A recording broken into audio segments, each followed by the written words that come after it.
Bonjour, aujourd'hui je voudrais vous parler de la communication non verbale. Alors peut-être ça vous est arrivé de faire un petit speech dans votre entreprise ou même sur le plan privé, d'avoir voulu faire passer une communication verbale, mais vous avez trouvé que vous n'aviez pas vraiment atteint votre cible, vous n'aviez pas vraiment atteint vos objectifs. Pourquoi ? Est-ce que votre posture était la bonne? Voilà, c'est la question que l'on peut se poser, surtout quand on a connaissance de cette étude que vous connaissez peut-être déjà parce qu'elle est ancienne. Dans les années 70, Albert Mehrabian, psychologue, originaire d'Iran, mais en Californie, a fait faire à ses étudiants une étude pour prouver que la communication non verbale était la plus importante. Alors, en effet, à l'issue de cette étude, on s'est aperçu que quand quelqu'un fait un speech, que ce soit quelque chose de très public ou plus privé, mais en tout cas quand quelqu'un s'adresse aux autres, qu'est-ce qui va ressortir d'abord en premier? Eh bien, en premier, ressortira d'abord à hauteur de 55% le visuel, à hauteur de 38% l'audio et seulement 7% le poids des mots. Donc, c'est pas le choc des foyers. Quand on dit le choc des photos, le poids des mots, qui était la pub de Paris Match, eh bien, en l'occurrence, c'est avant tout le choc des photos. C'est d'ailleurs pourquoi ce magazine continue d'ailleurs à mettre en avant des reportages photos très importants. Donc, on reprend les statistiques en question, 55% le visuel. Qu'est-ce que ça veut dire? Ça veut dire que quand vous parlez à quelqu'un, et là pour le coup, l'habit fait le moine, quand vous parlez à quelqu'un, c'est avant tout le visuel qui va compter. Est-ce que vous êtes bien habillé? Est-ce que vous êtes bien coiffé? Est-ce que vous avez les dents blanches?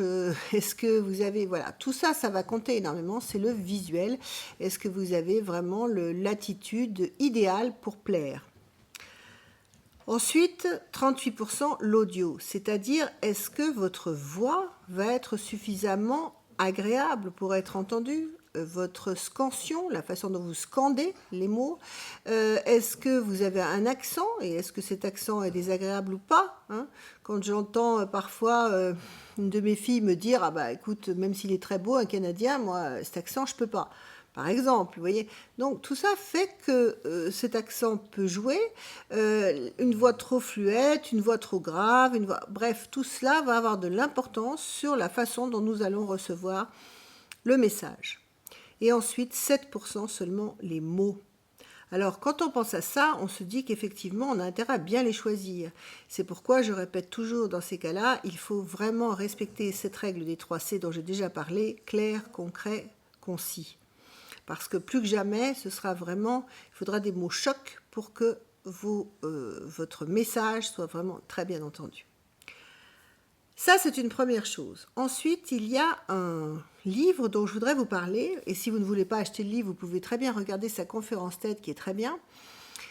C'est une Américaine qui est enseignante à Harvard, qui s'appelle Amy Cuddy.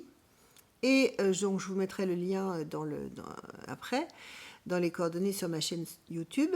Elle parle évidemment du manque de confiance en nous que l'on peut avoir et elle parle surtout au départ aux femmes. Mais en fait, son message est tout à fait valable pour les hommes, évidemment, pareil. Donc, elle donne quelques conseils et elle dit, puisque son livre s'appelle « Montrez-leur qui vous êtes ». Donc, ça veut déjà tout dire. Alors, en fait, elle dit, eh bien, si vous voulez vraiment avoir un impact sur votre auditoire, imaginez-vous en Superwoman. Donc évidemment, là, elle s'adresse aux femmes, mais moi, je peux vous traduire ça très facilement, on est d'accord. Pour les messieurs, vous pouvez également vous imaginer en Superman. Ça veut dire quoi? Ça veut dire que vous allez prendre la posture, hein, vous allez mettre vos poings comme ça, hein, vos poings sur les hanches, voilà. Vous allez bien relever la tête, les épaules en arrière, hein, prêt à décoller. Vous imaginez que vous avez votre cape derrière les épaules qui flotte au vent, hein, et que vous allez vous éloigner comme ça, vous lancer dans les airs. Ne le faites pas quand même pour de vrai, n'est-ce pas? Merci. Bon, et là, vous avez également une autre façon de faire. Alors ça, tenez la pause 2 minutes, hein, et dans votre tête, vous imaginez, parce que c'est très bon de faire marcher son imagination et son enfant libre. Donc, imaginez-vous que vous êtes vraiment Superman ou Superwoman. Vous avez une autre solution aussi, un peu plus soft, un peu moins rigolote, je trouve, mais bon, qui parlera peut-être plus à certains. c'est de vous lever, de mettre vos 2 poings sur la table, sur votre bureau, sur la table, voilà.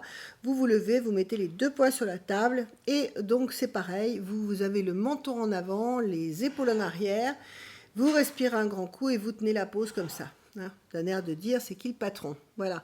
C'est très important en fait, hein, c'est une espèce de théâtralisation, mais c'est très important pour vraiment endosser le rôle que vous aurez à mener. Voilà. Bien, bah écoutez, je pense que vous aurez compris, il faut savoir investir en somme l'espace, savoir s'étirer, respirer et être maître de son destin. Voilà. Eh bien, quelques aboiements au loin ne m'empêcheront pas de vous souhaiter une bonne journée et en espérant que tout cela vous aura plu. À bientôt. Au revoir.